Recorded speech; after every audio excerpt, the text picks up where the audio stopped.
Saya,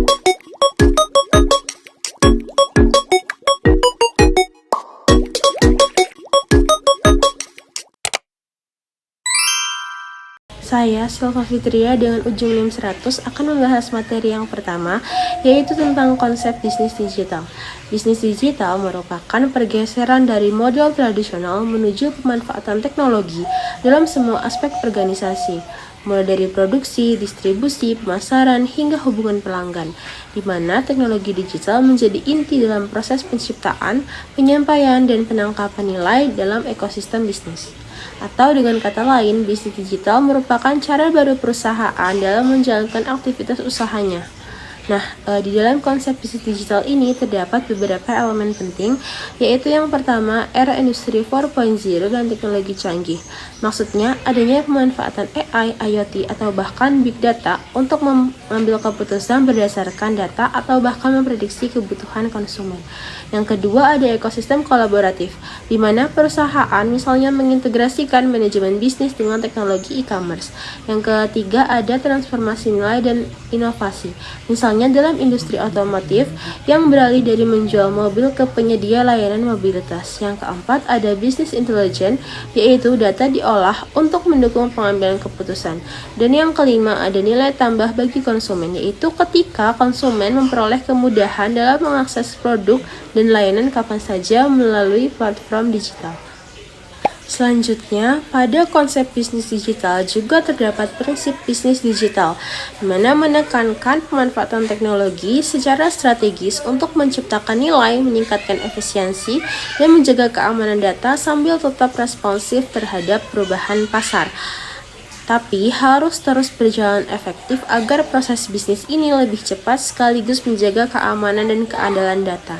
Selanjutnya, pada konsep bisnis digital juga terdapat arah strategi bisnis digital, yaitu memanfaatkan teknologi dan data untuk menciptakan keunggulan kompetitif melalui inovasi, model bisnis yang berorientasi kepada pelanggan, integrasi operasional, serta infrastruktur informasi yang andal dan aman. Nah, kunci strateginya adalah adanya integrasi teknologi dengan strategi inti perusahaan, sehingga tercipta keselarasan antara pemasaran digital, operasional, dan pengelolaan hubungan pelanggan. Jadi pada konsep bisnis digital ini bukan hanya tentang adopsi teknologi baru, tapi juga merubah model baru yang berbasis data, terintegritas, dan berinovasi. Assalamualaikum warahmatullahi wabarakatuh. Saya Cynthia Dwi Maharani dengan ujung NIM 093 akan melanjutkan submateri yang kedua, yaitu tentang model bisnis digital.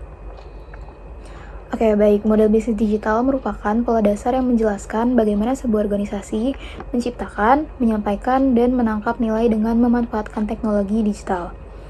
Berbeda dengan model bisnis tradisional yang berorientasi pada produk fisik, model bisnis digital menempatkan data, teknologi, platform, dan ekosistem digital sebagai sumber nilai utama.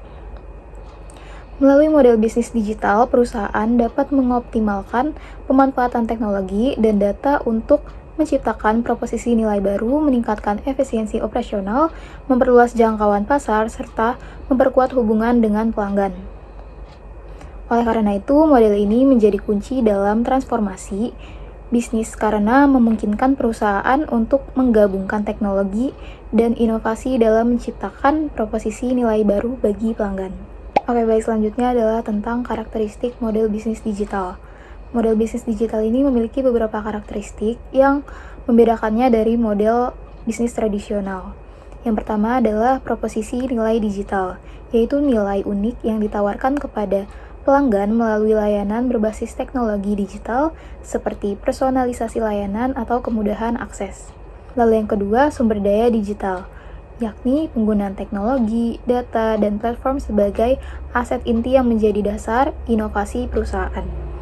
Lalu yang ketiga, saluran digital, yaitu pemanfaatan aplikasi, situs web, dan media sosial sebagai sarana interaksi dan distribusi layanan kepada pelanggan. Lalu yang keempat, model pendapatan digital, yang mengadopsi pola monetisasi baru seperti langganan, freemium, pay-per-use, dan layanan berbasis iklan. Lalu yang terakhir ada ekosistem mitra, yakni kolaborasi dengan pihak ketiga marketplace atau platform digital untuk memperluas jangkauan layanan dan menciptakan nilai bersama. Selanjutnya adalah jenis-jenis model bisnis digital. Beberapa jenis yang umum digunakan perusahaan dalam menciptakan pendapatan dan nilai, diantaranya yang pertama ada subscription atau langganan. Nah, model ini mengenakan biaya berulang seperti bulanan atau tahunan kepada pelanggan untuk mendapatkan akses layanan digital. Keunggulannya adalah pendapatan yang stabil dan loyalitas pelanggan yang tinggi. Contohnya itu ada Netflix dan Microsoft, yang menawarkan layanan berbasis langganan untuk konten hiburan maupun perangkat lunak. Lalu yang kedua adalah freemium. Model ini menggabungkan layanan gratis dan berbayar. Pelanggan dapat menikmati fitur dasar tanpa bayar, tetapi harus membayar untuk fitur premium atau layanan tambahan. Nah, keunggulannya itu adalah menarik pengguna baru dengan mudah dan mendorong sebagian pengguna menjadi pelanggan berbayar. Contohnya itu ada Canva dan Spotify. Lalu yang ketiga, ada layanan berbasis iklan. Model ini menyediakan layanan gratis kepada pengguna, sementara pendapatan diperoleh dari pihak ketiga melalui penayangan iklan. Keunggulannya yaitu jangkauan pengguna yang luas. Nah, contohnya itu ada YouTube dan Facebook yang memonetisasi basis pengguna besar melalui periklanan. Lalu yang keempat ada marketplace atau platform, di mana model ini mempertemukan penjual dan pembeli di platform digital dengan perusahaan memperoleh pendapatan dari komisi, biaya transaksi, atau layanan tambahan. Nah, keunggulannya itu adalah skala besar dan efek jaringan. Contohnya itu ada Tokopedia dan Shopee. Lalu yang kelima ada pay per use atau bayar sesuai pemakaian. Nah, model ini mengenakan biaya hanya saat pelanggan menggunakan layanan, cocok untuk layanan berbasis teknologi atau utilitas. Keunggulannya itu adalah fleksibilitas bagi pengguna. Contohnya yaitu Zoom untuk layanan meeting berkapasitas besar. Lalu yang terakhir ada sharing ekonomi.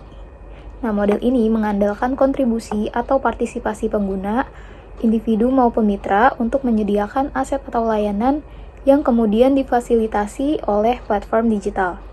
Keunggulannya adalah skala layanan yang cepat, meluas tanpa harus memiliki semua aset atau sumber daya sendiri. Nah, contohnya itu adalah Gojek dan Grab yang memanfaatkan mitra pengemudi serta merchant untuk memberikan layanan transportasi, pesan antar, dan pembayaran melalui satu platform terpadu. Perkenalkan, nama saya Ilham Ramdhani dengan ujung NIM 179. Jadi di sini saya akan menjelaskan tentang kerangka model bisnis digital. Jadi kerangka model bisnis digital itu adalah alat bantu untuk menggambarkan, menganalisis, dan mengembangkan model bisnis dalam konteks transformasi digital yang fungsinya adalah sebagai bahasa bersama antar pemangku kepentingan, penyederhanaan ide agar cepat diuji coba, serta memberikan legitimasi untuk menggerakkan sumber daya. Terdapat 6 kerangka kerja utama yang banyak digunakan dalam mengembangkan model bisnis. 3 diantaranya termasuk kerangka tradisional dan 3 kerangka kerja lainnya lebih baru dan berfokus pada digitalisasi serta Internet of Things atau IoT. Nah, 3 kerangka tradisional itu ada bisnis model kanvas, bisnis model navigator atau segitiga ajaib, dan yang terakhir itu value design model. Kemudian kerangka yang baru itu DNA model, bisnis model tipe for Internet of Things model, dan yang terakhir Internet of Things business model framework. Baik, yang pertama ada bisnis model kanvas. Bisnis model kanvas ini merupakan karya Osterwalder dan Wigner pada tahun 2010 yang merupakan kerangka kerja inovasi bisnis paling populer karena sederhana, praktis, dan mudah dipahami. BMC ini terdiri dari 9 blok utama yang menggambarkan bagaimana bisnis menciptakan, menyampaikan, dan menangkap nilai dengan segmen pelanggan sebagai pusatnya. Nah, dari sisi kanan ada customer segment, yaitu kelompok pelanggan yang menjadi target utama bisnis.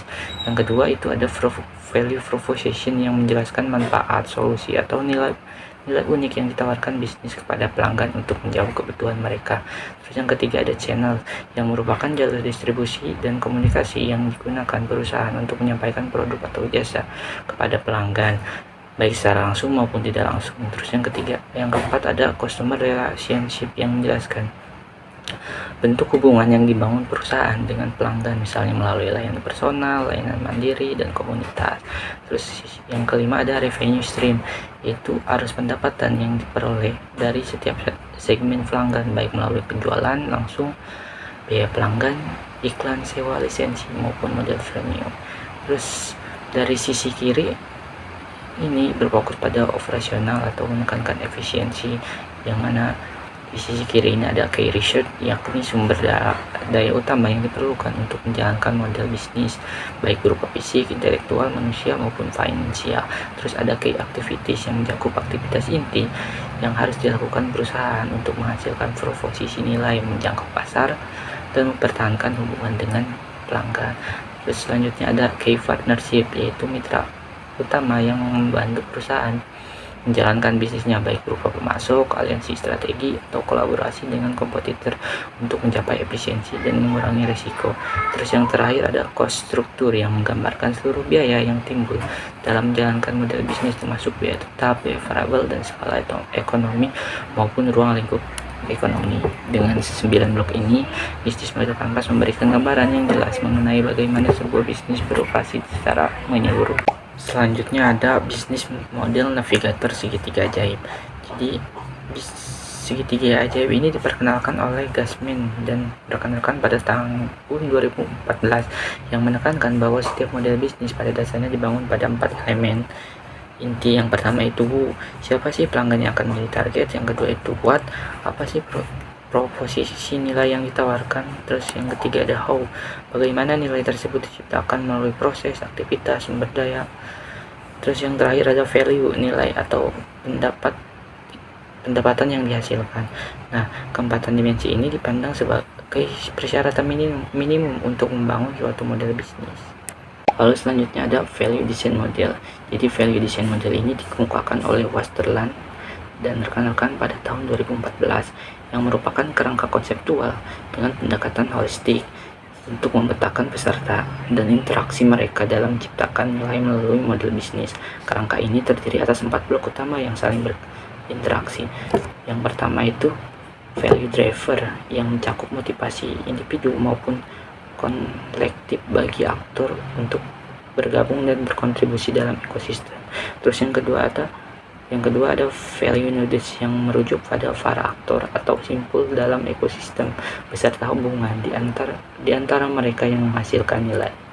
Terus yang ketiga ada value exchange, yang menggambarkan aliran nilai antar simpul baik dalam bentuk moneter maupun non moneter, yang berfungsi sebagai mekanisme utama yang menggerakkan ekosistem. Terus yang terakhir ada value extract, yang berfungsi sebagai mekanisme zoom in atau zoom out terhadap aliran nilai, yang memungkinkan perusahaan untuk mengidentifikasi peluang dalam menangkap nilai dan mengubahnya menjadi pendapatan baru.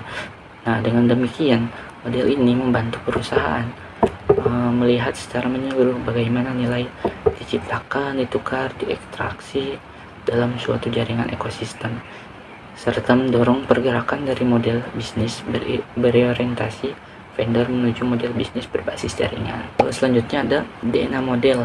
Nah, DNA model ini diperkenalkan oleh Sun dan rekan-rekan pada tahun 2012, yang merupakan restrukturisasi dari bisnis model Kanvas atau BMC dengan membagi 9 blok bangunan menjadi 3 kategori utama, yaitu design, need, dan aspiration. Model ini menggunakan pendekatan linear dalam pemodelan bisnis yang terdiri dari 3 pertanyaan dasar, yaitu how, what, dan why. Nah, untuk blok desain dengan pertanyaan how menggambarkan infrastruktur internal perusahaan termasuk key partnership, key activities, dan key research. Blok ini menjelaskan bagaimana perusahaan merancang proses dan sumber daya untuk menciptakan nilai. Kemudian untuk blok niche dengan pertanyaan what mencerminkan infrastruktur eksternal, yaitu customer segment, customer relationship, dan channel. Nah, blok ini berfokus pada apa yang dibutuhkan pasar dan bagaimana perusahaan menjalin hubungan serta meninjau pelanggan. Terus blok yang terakhir itu aspiration dengan pertanyaan why, berisi tujuan akhir dari model bisnis yang meliputi value proposition, revenue stream, dan cost structure. Blok ini menekankan pada alasan utama keberadaan bisnis, yaitu pada nilai yang ditawarkan, bagaimana menghasilkan pendapatan, dan bagaimana biaya diperoleh. Nah, secara keseluruhan ketiga blok ini menyederhanakan 9 komponen BMC menjadi struktur linear yang lebih ringkas, sehingga lebih mudah untuk dipahami bagaimana bisnis menciptakan, menyampaikan, dan menangkap nilai. Lalu selanjutnya ada bisnis model tipe for Internet of Things model. Jadi bisnis ini dikemukakan oleh Tarber dan rekan-rekan pada tahun 2014 yang dibuat untuk menggambarkan bagaimana bisnis Internet of Things ini berjalan dengan cara yang lebih baik, jelas, dan mudah dipahami. Model ini melibatkan banyak pihak seperti mitra dan pelanggan yang bisa berperan sebagai CEO kreator dalam menciptakan nilai dengan dasar service dominant logic, yaitu pendekatan bahwa jika semua pihak dalam ekosistem ini mendapatkan manfaat, maka bisnis juga akan lebih kuat dan berkelanjutan. Nah, prinsip desainnya ini merupakan kombinasi dari 4 elemen magic triangle atau segitiga ajaib, yaitu who, what, how, dan value dengan perspektif ekosistem Internet of Things yang divisualisasikan dalam bentuk model 3 dimensi. Nah, namun dalam penerapannya elemen value ini diadaptasi menjadi why untuk menekankan motivasi atau mendorong nilai baik moneter maupun non-moneter yang mendorong para aktor berpartisipasi dalam ekosistem Internet of Things. Selanjutnya ada Internet of Things Business Model Framework yang dikembangkan oleh Chan pada tahun 2015 yang merupakan pengembangan dari bisnis model tipe for Internet of Things model. Nah, perbaikan utamanya terletak pada penggunaan format 2 dimensi agar lebih mudah digunakan, serta menambah dimensi strategi dan taktik untuk memperkuat aspek strategi sehingga perusahaan dapat lebih baik mengambil posisi pionir di pasar. Selain itu, kerangka ini juga memperkaya pemodelan bisnis dengan mengintegrasikan literatur dan arsitektur Internet of Things, rantai nilai Internet of Things, segitiga ajaib, dan value design model. Nah, struktur kerangka kerja model bisnis Internet of Things ini ada 7 yang saling berkaitan, yang dimulai dari bisnis inti sebagai penggerak utama model bisnis, kemudian melibatkan kolaborator sebagai pemasok dan pelanggan. Selanjutnya terdapat masukan, misalnya data sensor atau GPS yang diproses melalui jaringan komunikasi seperti internet, seluler, bluetooth, dan lain-lain. Dari sisi perusahaan menawarkan berbagai layanan baik berupa proses maupun paket seperti layanan cloud, analisis data, pengumpulan data, hingga iklan. Hasilnya diwujudkan dalam bentuk konten, misalnya informasi atau visualisasi data seperti iklan pop-up. Sementara manfaatnya itu menunjukkan nilai yang diperoleh seluruh pihak dari ekosistem tersebut. Kemudian kita beralih ke studi kasus. Kita akan membahas studi kasus. Di sini perkenalkan, nama saya Fajaran Sibarani dengan ujung NIM 176. Di sini saya akan membahas mataharimall.com. Nah, kenapa saya membahas mataharimall.com? Karena mataharimall.com ini awalnya diluncurkan oleh Lipo Group untuk menjadi Alibabanya Indonesia, begitu ceritanya. Tetapi dengan konsep, dengan model, dan dengan kerangka bisnis digital yang kurang tepat, maka mereka mengalami kegagalan. Gitu. Nah, gimana bisa gagal? Kita bahas satu-satu. Yang pertama dari konsepnya dulu. Nah, mataharimall.com ini memiliki konsep online to offline, yang dimana pembeli bisa memesan di online, kemudian mengambilnya di offline. Seperti itu konsep online to offline. Nah, konsep online to offline ini tidak relevan dengan pasar di Indonesia gitu. Kenapa? Karena di Indonesia ini kebutuhan pasarnya ini memesan online, kemudian datang ke rumah tanpa ada mengambil ke toko gitu. Jadi langsung barangnya langsung datang yang mendatangi si customer ini gitu. Kemudian dari model bisnis juga mereka ini kan di sisi marketplace ya. Nah, marketplace-nya mereka juga ini kurang menarik gitu. Buat pembeli-pembelinya itu mereka ini kurang menarik. Karena apa? Karena pertama biayanya tinggi, harganya tinggi. Kemudian diskonnya jarang. Nah, ini tuh untuk dari segi pasar Indonesia ini sangat kurang ya, karena di Indonesia ini seperti contohnya marketplace lain yang kayak Shopee, Tokopedia, dan lain-lain. Jelas gitu, diskonnya selalu ada setiap bulan seperti 11-11, 12-12, kemudian ada gratis ongkir gitu-gitu. Terus juga promosinya juga gencar-gencaran. Nah, si Matahari Mall ini tidak seperti itu gitu. Banyak harga-harganya yang justru malah naik, kemudian jarang ada diskon dan lain-lain gitu. Oleh karena itu dari model bisnisnya juga mereka marketplace-nya kurang menarik untuk pembelinya. Nah, kemudian dari masalah kerangka yang ketiga. Kerangka bisnis digital Matahari Mall ini kurang membangun ekosistem yang luas gitu. Karena kan dia kan ingin membuat bisnis di digital gitu. Tapi mereka ini cuman mengandalkan jaringan dari Lipo Group aja. Nggak mencari jaringan-jaringan yang lain seperti yang misalnya logistik dan vintage. Ini mereka ini butuh gitu berkolaborasi gitu dengan logistik dengan dan lain-lain gitu untuk mengembangkan bisnis di segi digital mereka. Nah, hingga pada akhirnya karena ketiga ketiga masalah seperti konsep, model dan kerangka bisnis digital itu tidak dilakukan dengan baik, maka akhirnya mereka mengalami kegagalan dan akhirnya Matahari Mall ini ditutup pada tahun 2019. Kasus ini menunjukkan bahwa seperti yang kita tahu Matahari ini merupakan perusahaan besar yang di kelas menengah ke bawah itu hampir semua orang tahu ya bahwa Matahari ini banyak gitu pembelinya. Tetapi ketika mereka ingin ke bisnis digital tanpa adanya konsep, model dan kerangka yang jelas, bahkan perusahaan besar juga bisa mengalami kegagalan gitu, teman-teman. Oke, cukup sekian teman-teman. Terima kasih dan untuk gue yang lebihnya mohon maaf. Wassalamualaikum warahmatullahi wabarakatuh.